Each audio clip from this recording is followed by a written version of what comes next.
So hello everyone, welcome to another lecture of mechanics of material, and this is lecture number 14. And today learning outcome is analysis of VARs of composite section.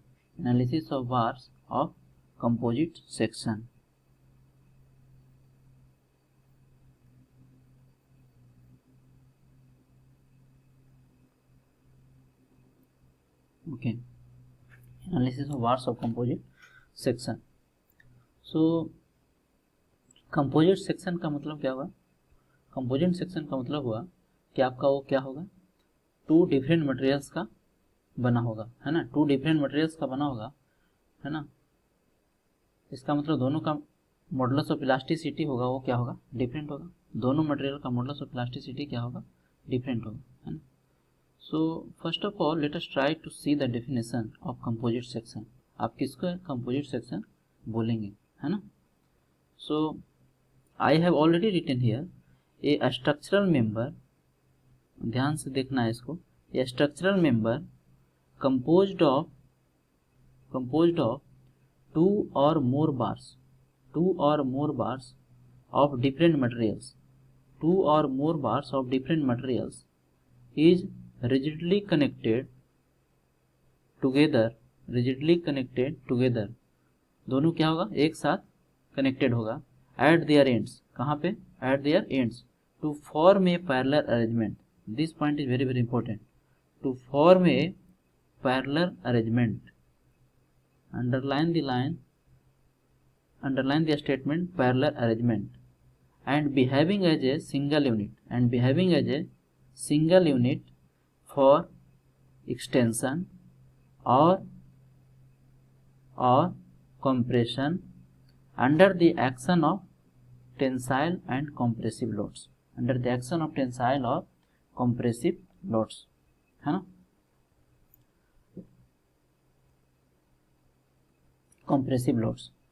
अब figure से समझने की कोशिश करते हैं. यहाँ पे क्या है, टू डिफरेंट मेंबर्स कनेक्टेड है ना. मेंबर वन जो क्या है, इनसाइड है. मेंबर वन कहाँ पे है, इनसाइड है ना. और मेंबर टू कहाँ है, आउटसाइड है. ठीक है. ये दोनों क्या है, एंड्स पे क्या है, रिजिडली कनेक्टेड है. किसके हेल्प से, रिजिड कॉलर के हेल्प से, है ना. ये क्या है, रिजिड कॉलर है ना. रिजिड कॉलर है.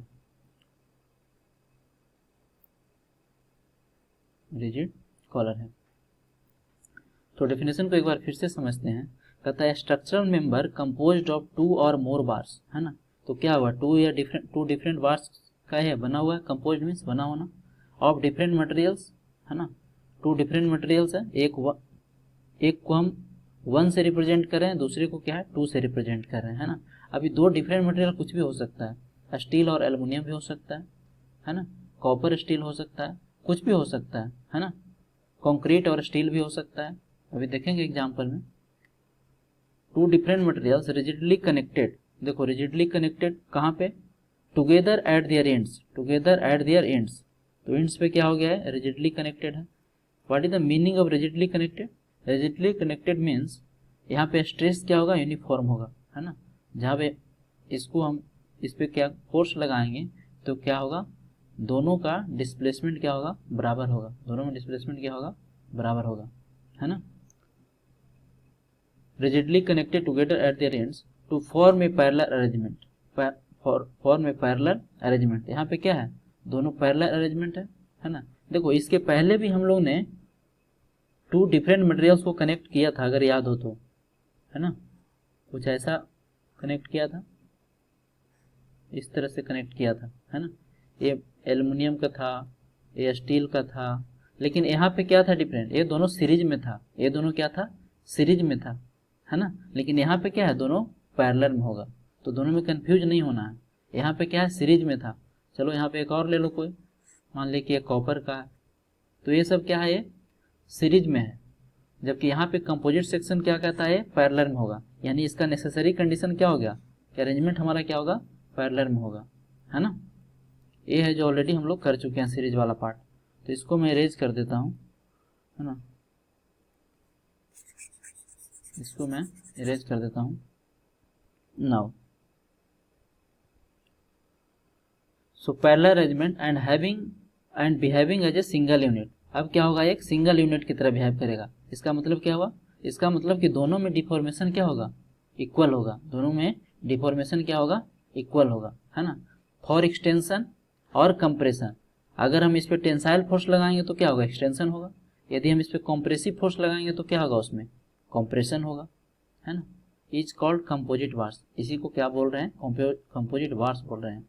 And such section is known as composite section, such section is known as composite section.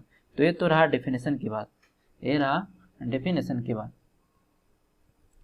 ठीक है। एग्जाम्पल इसका क्या क्या है ना। सबसे सिविल इंजीनियरिंग का जो सबसे बेस्ट एग्जाम्पल है कंपोजिट सेक्शन का, आपका आरसीसी है, आरसीसी कॉलम है ना। आरसीसी कॉलम कैसा बना होता है, कुछ इस तरह से होता है, सर्कुलर भी हो सकता है, रेक्टेंगुलर भी हो सकता है। इसको अच्छे से समझ लेते हैं, है ना। इसमें क्या होता है, कंक्रीट होता है, और क्या होता है, स्टील होता है, क्या होता है, स्टील होता है। इस तरह से फिर क्या हुआ है, बाइंड अप किया हुआ होता है। तो इसमें क्या है, स्टील भी है और कंक्रीट भी है, स्टील भी है और क्या है, कंक्रीट भी है ना। अब देखो, जब इस पे हम लोड लगाएंगे, जब इस पे लोड लगाएंगे तो ये क्या होगा, जब इस पे लोड लगाएंगे, जब इस पे लोड लगाएंगे तो क्या होगा, ये इसमें डिफॉर्मेशन क्या होगा, इक्वल होगा, है ना। मतलब कंक्रीट और स्टील दोनों क्या होगा, साइमल्टेनियसली है जो डिफॉर्म करेगा, है ना, साइमल्टेनियसली डिफॉर्म करेगा। क्यों, क्योंकि ये बॉन्ड है, ऐसा करने के लिए क्या है, बॉन्ड है ना। इसीलिए तो इसको क्या बोल रहे हैं, कंपोजिट सेक्शन, है ना। इसीलिए इसको क्या बोलते हैं, कंपोजिट सेक्शन बोलते हैं, ठीक है। तो इसको मैं रफ कर देता हूँ।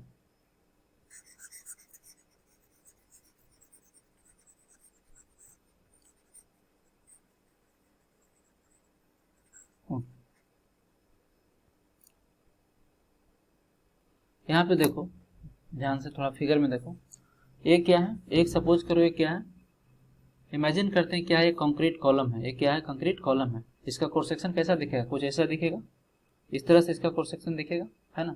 जो रेड पार्ट है वो क्या है, हमारा रेनफोर्समेंट को रिप्रेजेंट कर रहा है, स्टील को रिप्रेजेंट कर रहा है।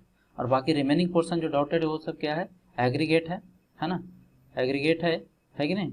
अब इसमें क्या होगा कि यदि हम इस पे लोड लगाएंगे, यदि हम इस पे इस तरह से यदि लोड लगाएंगे तो क्या होगा, यदि इस पे हम लोड लगाएंगे तो क्या होगा, स्टील और कंक्रीट दोनों क्या होगा, दोनों में डिफॉर्मेशन क्या होगा, समान होगा, दोनों में डिफॉर्मेशन क्या होगा, समान होगा, है ना। बिकॉज ऐसा करने के लिए क्या है, बॉन्ड है ना, ऐसा करने के लिए क्या है, बॉन्ड है ना। तो इसको समझ लिए हैं। अब देखो यहाँ पे हमने जो केस कंसीडर किया है वो क्या है, कॉम्प्रेशन का केस है। यहाँ पे जो कैसा फोर्स लग रहा है, कॉम्प्रेसिव फोर्स लग रहा है ना। लेंथ क्या है, यहाँ पे एल है। अब देखो ये दोनों का लेंथ क्या है, 1 और 2 दोनों ट्यूब का लेंथ क्या है, रड और ट्यूब दोनों का लेंथ क्या है, इक्वल है। लेकिन क्या ये जरूरी है, ऐसा कोई जरूरी नहीं है ना, ऐसा कोई जरूरी नहीं है। लेकिन ज़्यादातर केसों में क्या होगा, दोनों का लेंथ क्या होगा, बराबर होगा, दोनों मेंबर का लेंथ क्या होगा, बराबर होगा, है ना। लेकिन हमेशा बराबर होगा ऐसा हम नहीं कर सकते, क्योंकि ऐसा केस भी आपको मिलेगा, क्वेश्चन करेंगे इस टाइप से, है ना। इसलिए जो जो डॉट हो सकता है यहीं पे क्लियर कर लो इसको अच्छे से। सपोज करो कि ये हमारा क्या है, एक ब्रास है ना, ब्रास है, और ये क्या है, स्टील है, ये क्या है, स्टील है। अब इस पे क्या कर रहे हैं, यहाँ पे एक कॉलर लगा दिए, रिजिड कॉलर लगा दिए, है ना, एक रिजिड कॉलर है जो इस पे लगा दिए हैं, और उस पर फोर्स है जो पी अप्लाई कर रहे हैं। तो यहाँ पे क्या है, ये दोनों का लेंथ तो बराबर नहीं है ना, लेकिन एक चीज़ कॉमन है, वो क्या है, पैरेलल में है। ये दोनों क्या है, पैरेलल में है ना। तो पैरेलल है जो कंपोजिट सेक्शन के लिए क्या होगा, नेसेसरी कंडीशन हो गया। लेकिन लेंथ इक्वल हो भी सकता है और नहीं भी हो सकता है ना। तो ये चीज़ क्लियर करना था। अब इसको मैं हटा देता हूँ।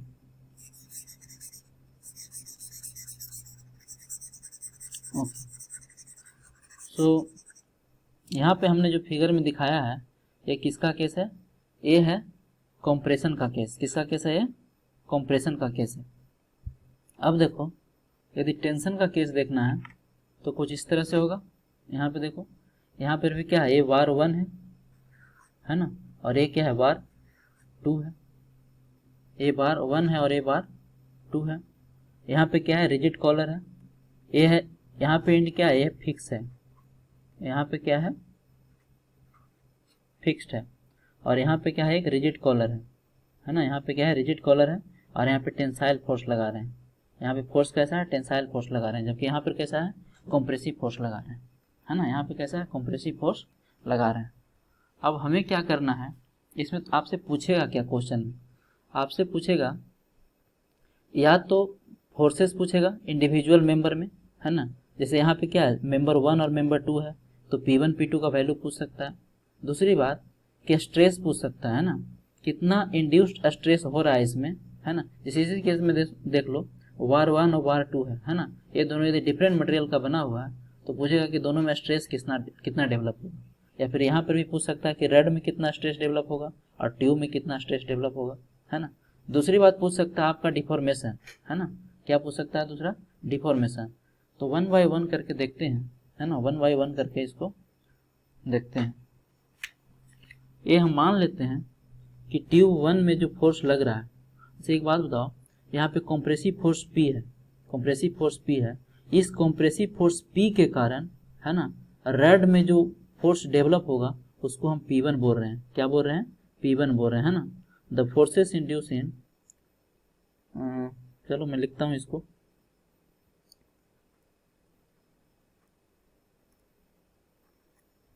let us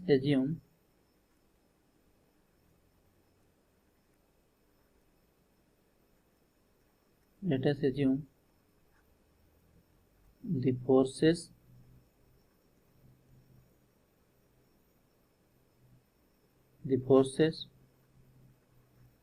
induced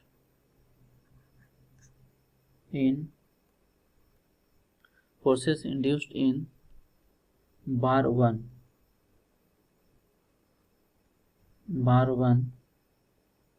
is equal to P1 and in bar 2 and bar 2, एक मिनट इसको हटा देता हूँ, and bar 2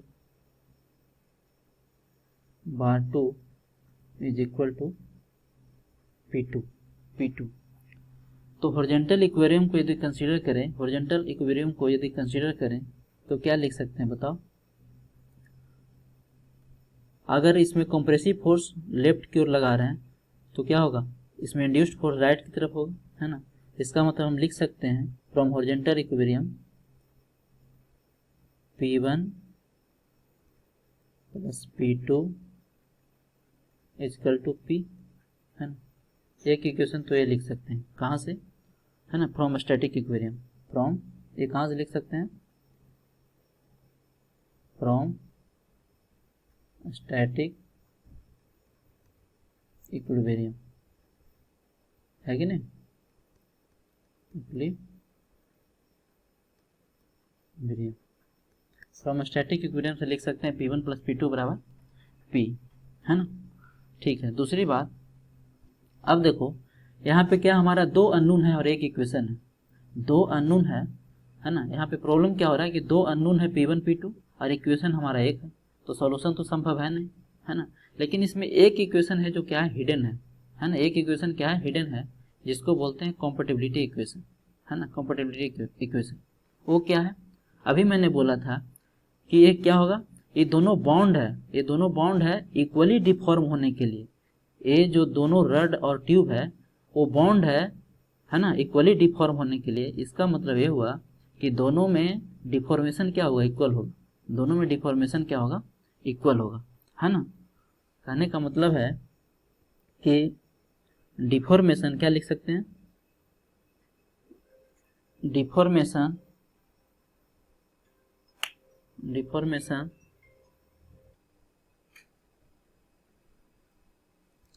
so now we can write we can write deformation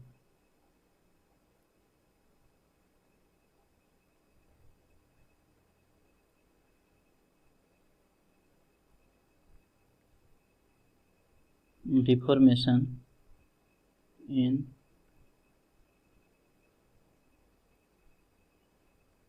one is equal to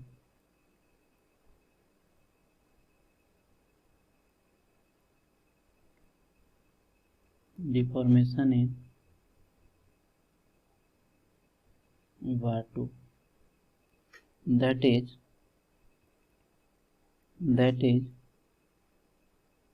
delta 1 is equal to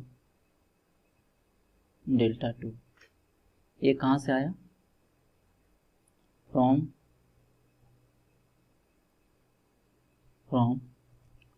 compatibility equation।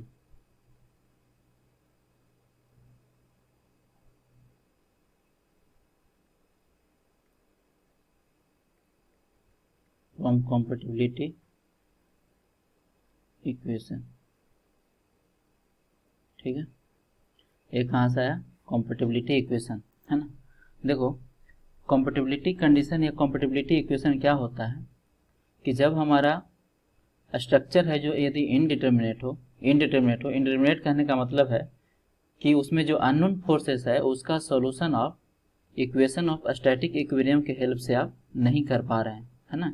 Equation of static equilibrium के help से यदि नहीं कर पा रहे हैं तो वहाँ पे एक है जो एक्स्ट्रा इक्वेशन पिक्चर में आता है जिसको क्या बोलते हैं? कॉम्पेटिबिलिटी इक्वेशन, है ना। कॉम्पेटिबिलिटी इक्वेशन, कॉम्पेटेबल मीन्स क्या होता है? वर्किंग टुगेदर, है ना, मतलब एक साथ काम करना। तो यहाँ पे भी देखो रड 1 और रड 2 ये दोनों क्या रहा है? एक साथ डिफॉर्म हो रहा है। ये क्या हो रहा है? एक साथ डिफॉर्म हो रहा है। तो हम बोल सकते हैं कि दोनों में डिफॉर्मेशन क्या होगा? इक्वल होगा। दोनों में डिफॉर्मेशन क्या होगा? इक्वल होगा, है ना। और ये जो इक्वेशन बनता है इस टाइप के उसको क्या बोलते हैं? कॉम्पेटिबिलिटी इक्वेशन बोलते हैं, है ना। तो ये बहुत इंपॉर्टेंट है ना। इंडिटरमिनेट स्ट्रक्चर को सोल्व करने में इसका फ्रीक्वेंट है जो यूज किया जाता है। ओके, अब देखो डेल्टा 1 को क्या लिख सकते हैं? डेल्टा 1 को क्या लिख सकते हैं? P1 into L1 upon A1 into E1। लेकिन यहाँ पे L क्या है? सेम है ना। यहाँ पे L क्या है? सेम है। तो लिख सकते हैं P1 into L upon A1 into E1 is equal to P2 into L। अगर लेंथ अलग अलग होता तो लेंथ अलग अलग लिखते, L1 L2 लिखते, लेकिन यहाँ पे लेंथ क्या है? सेम है। लेंथ यहाँ पे सेम है, ठीक है। A2 into E2। अब देखो L और L क्या हो गया? कैंसिल हो गया। L और L क्या हो गया? कैंसिल हो गया, है ना। L से L हमारा क्या हो गया? कैंसिल हो गया। क्या बचा? यहाँ से बचा देखो दिस इम्प्लाई P1 बराबर क्या लिख सकते हैं बताओ? P1 बराबर लिख सकते हैं, P1 बराबर लिख सकते हैं, यहाँ तो P2 बचा। सो P2 times A1 into E1 divided बटा A2 into E2, A2 into E2, है ना। A2 into E2। सो इसको हम इक्वेशन 2 मान लेते हैं। इसको क्या मान लेते हैं? इक्वेशन 2 मान लेते हैं, है ना। इसको इक्वेशन 2 मान लेते हैं। अब देखो अब क्या करते हैं कि इस इक्वेशन को इक्वेशन 1 में पुट कर देते हैं, है ना। इक्वेशन 2 को इक्वेशन 1 में क्या कर देते हैं? ओके, अब देखो इक्वेशन 2 में पुट करो, है ना। सो नाउ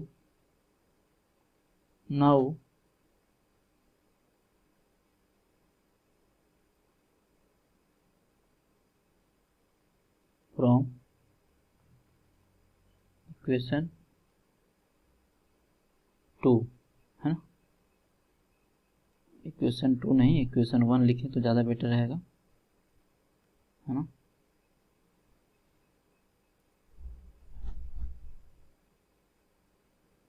इक्वेशन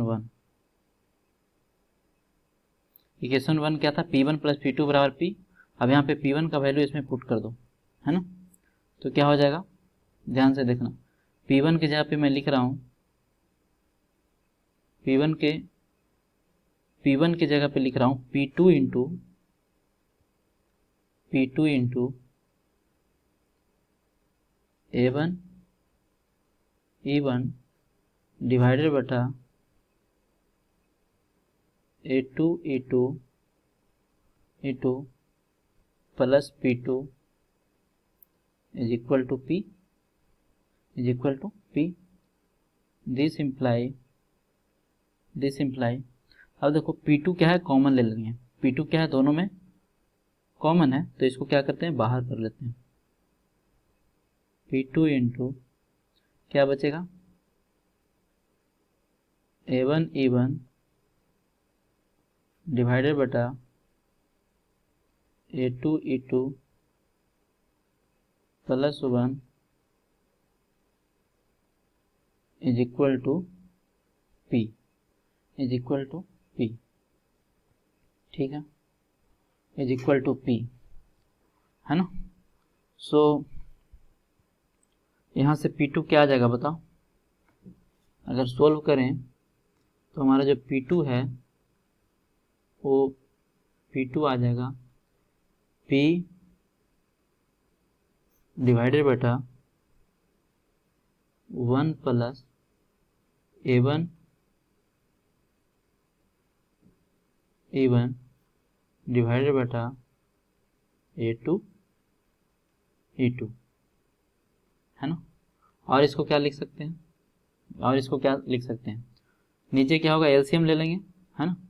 तो फाइनली क्या हो जाएगा, P into A2 into E2 divided बटा A1 E1 plus A2 E2, है ना। ये आपका क्या बन गया, फॉर्मूला बन गया P2 के लिए। तो फाइनल जो कंक्लूजन आ रहा है उसको हम लिखते हैं, P2 का जो वैल्यू आ रहा है वो आ रहा है, कैसे याद रखेंगे इसको, टोटल फोर्स इंटू यहाँ P2 है तो यहाँ पर क्या आएगा, A2 इंटू E2 आएगा, है ना। और नीचे क्या आएगा, दोनों का summation A1 E1 plus A2 E2, ठीक है। अब देखो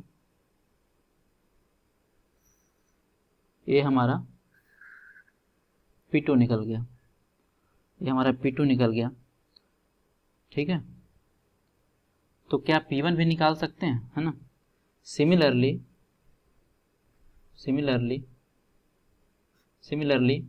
यदि हम P1 का वैल्यू लिखना चाहें तो क्या लिखेंगे बताओ, अब इजीली गेस कर सकते हो, क्या लिखेंगे, टोटल फोर्स इंटू यहाँ पे P2 जब निकाले थे तो A2 और E2 था, तो यहाँ पे क्या हो जाएगा, A1 इंटू E1 हो जाएगा, डिवाइडेड बटा, ये तो सेम ही रहना है, A1 into E1 plus A2 into E2। तो ये हमारा वैल्यू निकल गया किसका, P1 और P2 का। अगर फॉर्मूला याद है तो डायरेक्ट वैल्यू हम इसमें पुट कर सकते हैं, है ना। और P1 P2 का वैल्यू है जो निकाल सकते हैं, है ना। कभी कभी क्या होगा कि आपको स्ट्रेस पूछेगा, है ना, तो क्या करेंगे, है ना। स्ट्रेस पूछेगा तो क्या करेंगे बताओ, स्ट्रेस क्या होता है, लोड अपॉन में एरिया, तो स्ट्रेस निकल जाएगा, है ना। अगर सिग्मा 1 पूछेगा तो यहाँ से P1 बटा A1 हो जाएगा। उस तरह से यदि सिग्मा 2 पूछता है तो क्या करेंगे, P2 बाई A2 हो जाएगा। इसको हटा देता हूँ, है ना, ये हमारा काम का चीज़ नहीं है, बस समझने के लिए था। ये दोनों फार्मूला को आपको क्या रखना है, याद रखें तो अच्छी बात है, अगर बस कोई प्रॉब्लम नहीं है, आपको डेरिवेशन इसको याद रखना है, ठीक है। अब देखो, सो P1 निकल गया, P2 निकल गया, है ना, P1 निकल गया, P2 निकल गया। सो फाइनली इसको आपको क्या करना है, याद करना है। कई बार ऑब्जेक्टिव में क्या होता है कि आपका डायरेक्ट है जो फॉर्मूला पूछ दिया जाता है ना। Now come to the question point. अब क्या करेंगे, इस पे हम क्वेश्चन है जो सोल्व करेंगे, क्वेश्चन है जो इस पे हम क्या करेंगे, सोल्व करेंगे। तो सबसे पहले क्वेश्चन को आप ध्यान से पढ़िए, है ना। क्या कह रहा है, कह रहा है माइल्ड स्टील रड, ये 10 to 15 मार्क्स में जो आपका क्वेश्चन है जो एग्जाम में आता है ना, 10 to 15 मार्क्स मिनिमम। बहुत सिंपल है, a mild steel rod of 25 mm diameter, diameter कितना है 25 mm, किसका, माइल्ड स्टील रड का। देखो इनसाइड ये क्या है, अंदर वाला जो रड है उसका, and 400 mm long is engaged centrally inside a hollow copper, inside a hollow copper tube. ये क्या है, दिख रहा है ट्यूब, है ना, ये क्या है, होलो कॉपर ट्यूब है, होलो कॉपर ट्यूब है ना, ये क्या है, होलो कॉपर ट्यूब है, ठीक है। आगे बढ़ते हैं, ऑफ एक्सटर्नल डायमीटर 35 mm, जो कॉपर ट्यूब है उसका डायमीटर कितना 35 mm है, फिगर में देख सकते हो, ये वैल्यू 35 mm है ना, यहाँ से लेके यहाँ तक, end to end. And inside diameter कितना है 30 mm, इनसाइड डायमीटर इसका कितना हो गया 30 mm, किसका, कॉपर ट्यूब का। और आउटसाइड डायमीटर क्या है, चूंकि ये हॉलो है तो इसका 2 डायमीटर होगा, एक इनसाइड होगा और एक क्या होगा, आउटसाइड होगा, ठीक है। The ends of the rod and tube are rigidly attached, last में क्या है, दोनों रिजिडली क्या है, अटैच्ड है, ये तो होना ही था, ये तो होना ही था। ये क्या है, कॉलर है, ये क्या है, कॉलर है ना।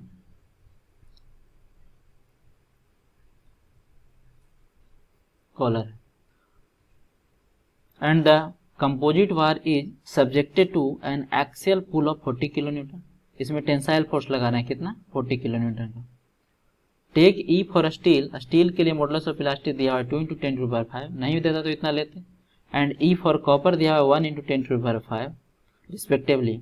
दो क्वेश्चन है, पहला बोल रहा है find the stress develop in the rod and tube, है ना, रड और ट्यूब में, कॉपर ट्यूब में कितना स्ट्रेस डेवलप हो रहा है वो निकालना है।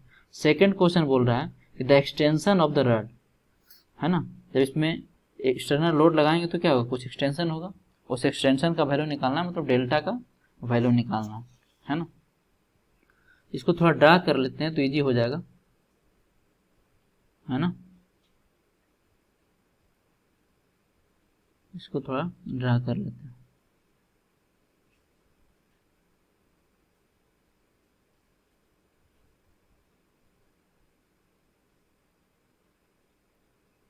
देखो एक तो तुम्हारा क्या है, अंदर क्या है, स्टील रड है,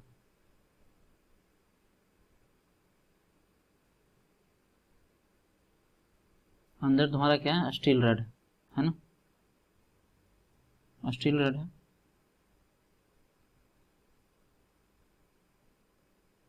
और आउटर है जो क्या है, कॉपर है, बाहर क्या है, कॉपर है।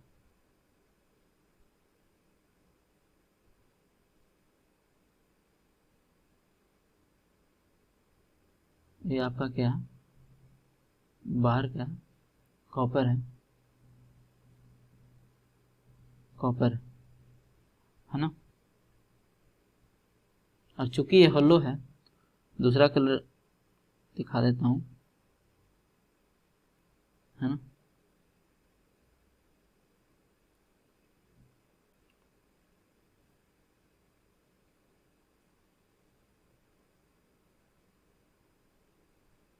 ठीक है। ये आपका क्या हो गया, कॉपर हो गया, ये आपका कॉपर हो गया, इसके अंदर क्या है, ये जो रेड वाला है ये क्या है, स्टील है ना। स्टील को मैं 1 से दिखा रहा हूँ और कॉपर को है जो 2 से दिखा रहा हूँ। इसको 2 से दिखा रहा हूँ, स्टील को 1 से दिखा रहा हूँ। जो आउटर डायमीटर है वो कितना है, 35 mm। आउटर डायमीटर मतलब क्या हुआ, यहाँ से लेके यहाँ तक है ना, ये कितना है, 35 mm। और जो इनर डायमीटर है वो है 30 mm। इनर डायमीटर आपका क्या हुआ, ये हुआ यहाँ से लेके कहाँ तक, ये जो पोर्शन है ये कितना है, 30 mm। 30 mm मतलब कॉपर का जो पोर्शन रजिस्ट करेगा स्ट्रेस को, क्या होगा, ये हाइस्ट पोर्शन है वो है जो क्या करेगा, स्ट्रेस को रजिस्ट करेगा, स्ट्रेस को क्या करेगा, ये रजिस्ट करेगा। जो इनर डायमीटर है किसका, इनर डायमीटर है जो स्टील का है, स्टील का जो इनर डायमीटर है वो कितना है, वो है आपका 25 mm। 25 mm है ना स्टील का। सबसे पहले क्या करेंगे, एरिया निकाल देते हैं सबसे पहले, है ना। सबसे पहले आपका एरिया निकालते हैं किसका,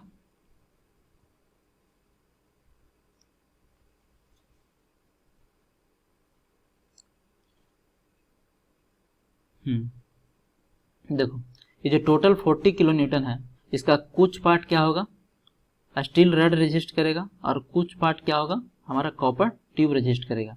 इसका मतलब ये हुआ स्टील रड का जो फोर्स रेजिस्ट कर रहा है, force resisted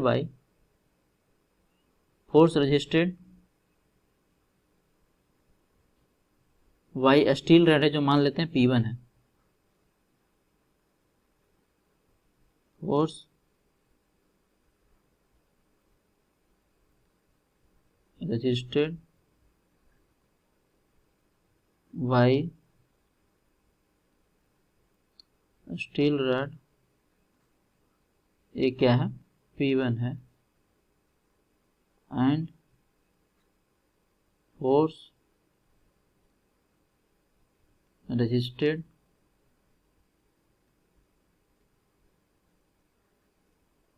by copper tube, मान लेते हैं P2 है ना। तो एक इक्वेशन क्या लिख सकते हैं बताओ, एक इक्वेशन लिख सकते हैं P1 plus P2 is equal to 40 kilo newton, is equal to कितना, 40 किलो न्यूटन है ना, 40 किलो न्यूटन।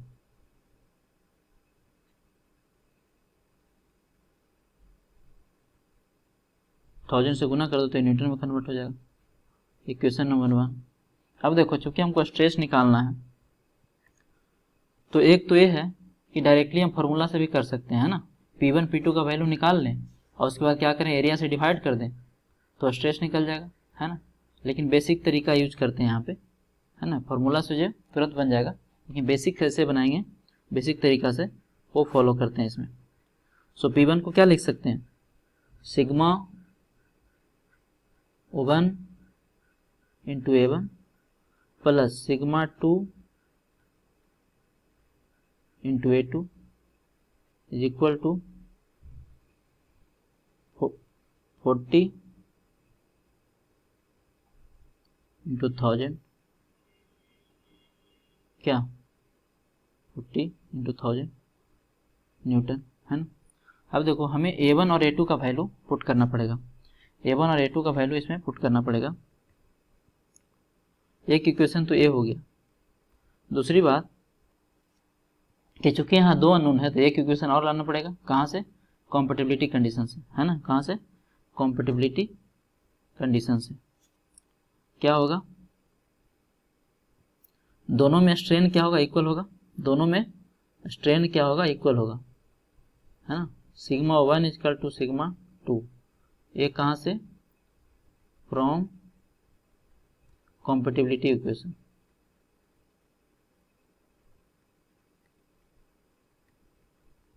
कंपैटिबिलिटी इक्वेशन,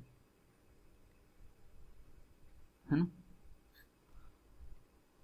अब देखो इसको क्या लिख सकते हैं, एप्सिलॉन 1 को क्या लिख सकते हैं, sigma 1 upon E1 is equal to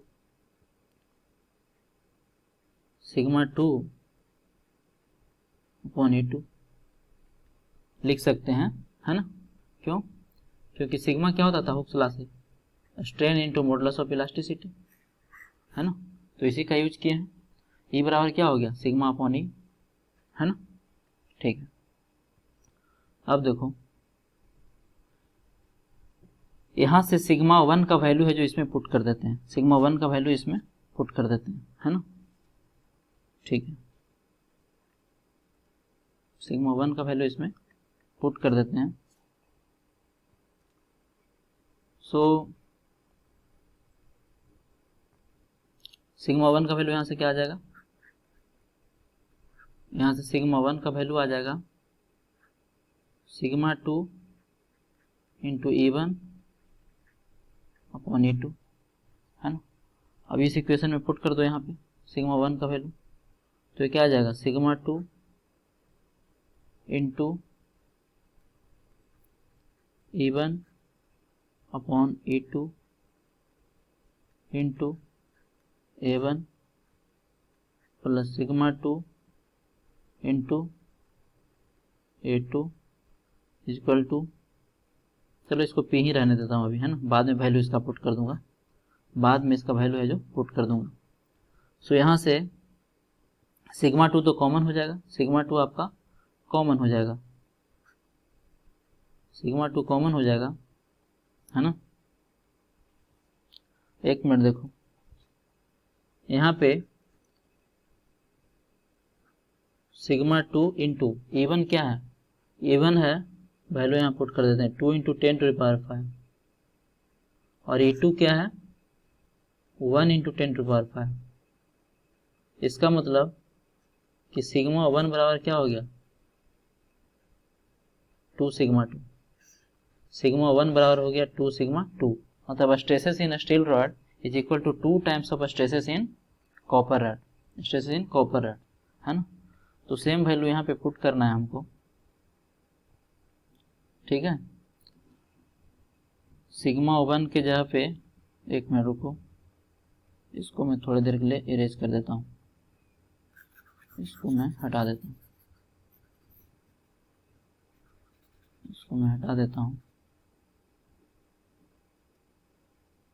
चलो सिग्मा 1 बराबर 2 सिग्मा 2 है ना, यहाँ से 2 सिग्मा 2 है, तो सिग्मा 1 को लिख सकते हैं 2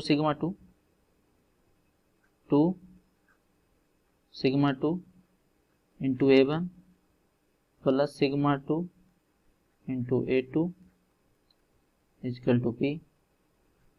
दिस इम्प्लाई सिग्मा 2 यहाँ से कॉमन ले लो, सिग्मा 2 यहाँ से कॉमन ले लेंगे तो क्या बचेगा, 2 times of A1 plus A2 equal to P, है ना। तो सिग्मा 2 क्या आ जाएगा, यहाँ से सिग्मा 2 आ जाएगा P upon 2 times of A1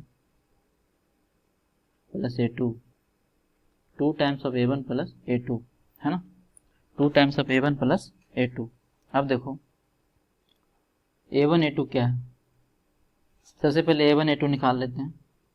A1 क्या है, A1 है एरिया ऑफ रड, है ना। तो एरिया ऑफ रड क्या होगा, y/4 इंटू स्टील का डायमीटर कितना है 25। इसको जब आप सोल्व करेंगे तो आ जाएगा 490.625, 490.625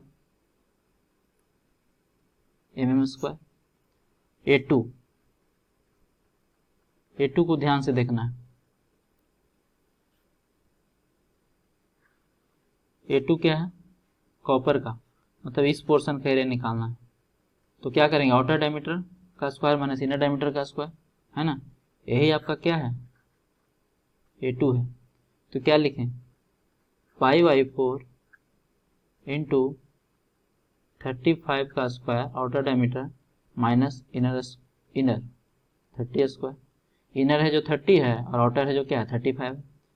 जब इसको सोल्व करेंगे तो आएगा 255.125 255.125 mm स्क्वायर। अब तो देखो बहुत सिंपल हो गया, अब बहुत सिंपल हो गया।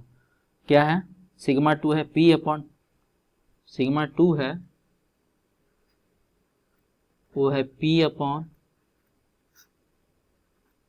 2A1 plus A2, 2A1 plus A2। सबका वैल्यू पुट कर दीजिए, सब आपको पता है। P का वैल्यू कितना था 40 किलो न्यूटन, इसको 1000 से गुना कर दीजिए तो ये किस में कन्वर्ट हो जाएगा, न्यूटन में कन्वर्ट हो जाएगा। नाउ 2 टाइम्स ऑफ A1 कितना है 490.625 है ना, प्लस A2 कितना है 255.125।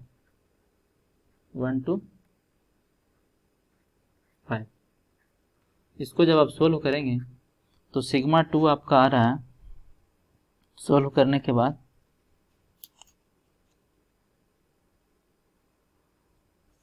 वो आ रहा है 32.35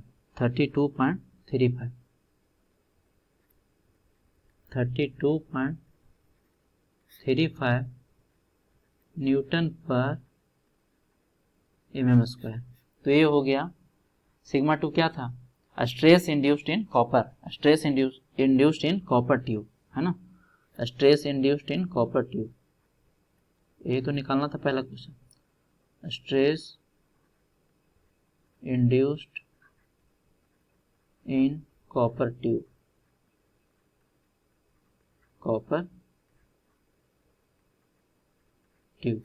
नाउ सिग्मा 1 का वैल्यू निकाल सकते हैं।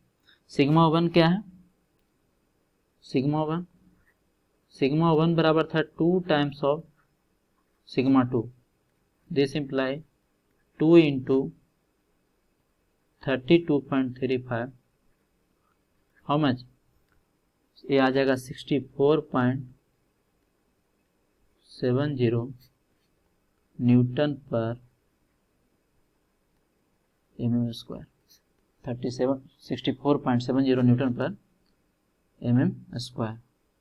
ठीक है, क्वेश्चन नंबर 1 है जो ये हो गया। नाउ क्वेश्चन नंबर 2 क्या बोल रहा था, क्वेश्चन नंबर 2 बोल रहा था डिफॉर्मेशन निकालने के लिए, है ना।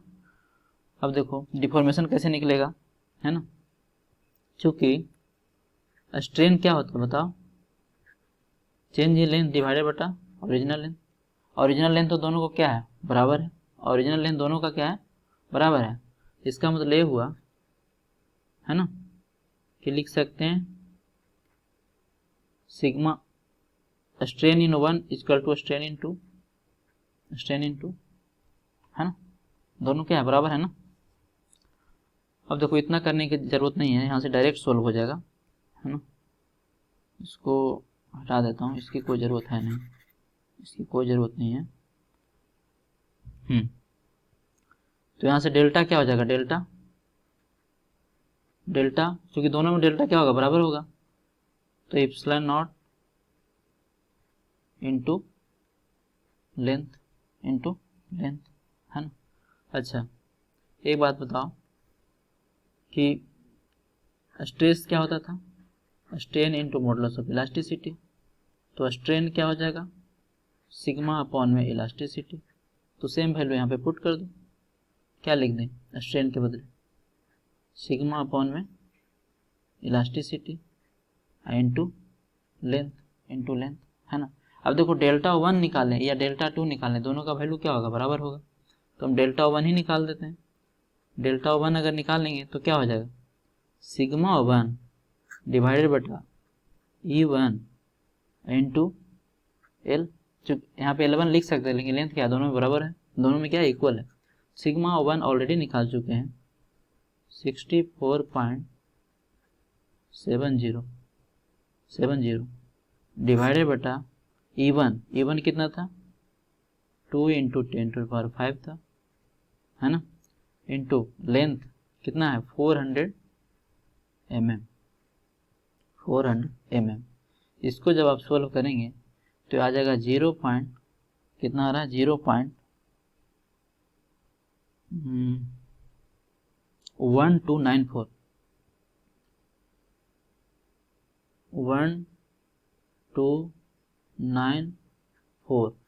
mm। यूनिट क्या होगा mm, है ना। तो ये तो था डिफॉर्मेशन आपका, है ना। सेकंड क्वेश्चन का सॉल्यूशन आपका कितना आया 0.1294 mm, है ना, डिफॉर्मेशन। और चूँकि डेल्टा 1 और डेल्टा 2 क्या है, इक्वल है ना, तो इक्वल लिख सकते हैं कितना 0.12 1294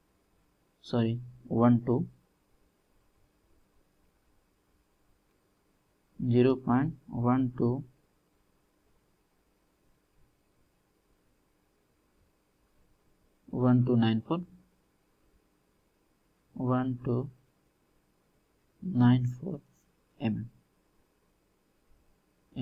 इस पे और क्वेश्चन कल करेंगे, है ना।